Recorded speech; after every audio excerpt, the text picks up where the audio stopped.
balik na sa atong tulumanon nga Radyo Ronda Balita Southern Mindanao. O gadin hinata karon sa mga report sa tuang mga kakaubanan. Ang atong mga karunda. Unahon nato si karundang Bobby Brasiros.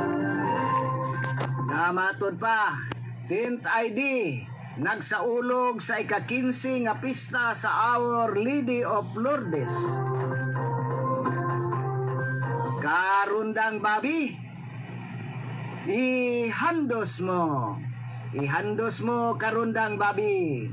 Ipanguluhan ni Major General Alvin Luzon, Commander sa 10th Infantry Aguila Division, ang mga Aguila Troopers, ilang mga pamilya o mga yawi nga stakeholders sa kuman sa pagsaulog sa ika-15 nga piyesta sa Our Lady of Lourdes Chapel sa Camp General Manuel Tian Sr. ni atong Pebrero 11, 2026. Ang kalihukan naglaki sa pagambo sa Santo Rosario, Tribe Mas o Fiesta Mas nga nagpaligon sa espiritual nga kaligon, mural o panagin sa sulod sa hanay. Ang kapilya nga naduguruman sa permanente nga pagbalin sa division sa CGMTYS ni atong 2011 na pabiling usa ka may nungdanong dapit nga nag-amuma sa pagtuhi sa suporta sa paghuman sa mission sa division.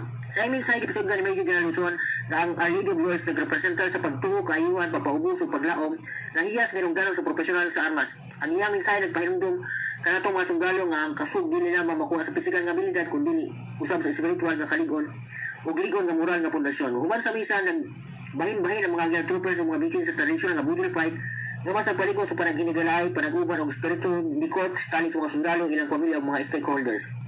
Ang mga pagsaulog pakita sa ligong pagsalin sa kuman sa holistic nga pagpalambo sa tropa nga nagkahiyo sa spiritual nga formasyon, moral nga integridad o operation readiness.